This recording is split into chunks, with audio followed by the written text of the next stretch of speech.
गंगा की पावन धारा, सामर्थ्य और साधना की भूमि पश्चिम बंगाल। ये धरती है रामकृष्ण परमहंस, बंकिम चंद्र चट्टोपाध्याय, गुरुदेव रविंद्रनाथ टैगोर, स्वामी विवेकानंद और नेताजी सुभाष चंद्र बोस जैसे कई महान विभूतियों की। इस धरती ने भारत को उद्योग, संस्कृति, अध्यात्म और राष्ट्र निर्माण की नई दिशा दी। केंद्र सरकार यहाँ लगातार इंफ्रास्ट्रक्चर, इनोवेशन और इन्वेस्टमेंट को नई गति दे रही है। बंगाल का विकास भारत के भविष्य की नींव है।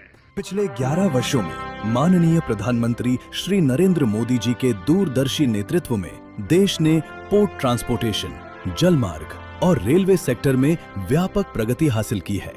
राष्ट्रीय स्तर पर शिपिंग क्षेत्र के विभिन्न इनिशिएटिव्स से भारत के राष्ट्रीय जलमार्गों पर कार्गो हैंडलिंग 8 गुना, पोर्ट क्षमता 2 गुनी, घोषित राष्ट्रीय जलमार्ग 22 गुना और सीफेरर्स की तैनाती लगभग 3 गुना हुई एवं 11 नए अधिनियम भी लागू हुए हैं।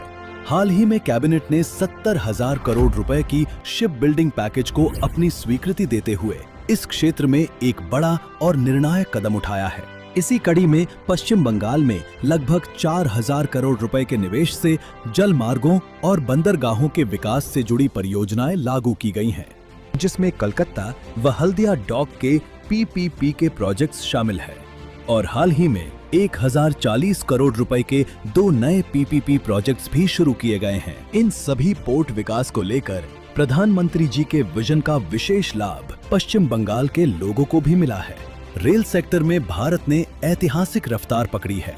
करीब 9 किलोमीटर प्रतिदिन की औसत गति से 34,500 किलोमीटर की नई लाइनों के निर्माण, 99.2% ट्रैक विद्युतीकरण, अमृत भारत स्टेशन योजना के तहत 1300 से अधिक रेलवे स्टेशनों का पुनर्विकास, जिसमें बंगाल के 101 रेलवे स्टेशन शामिल हैं। बीते दशक में पश्चिम बंगाल का औसत वार्षिक रेल बजट 3 गुना हुआ है।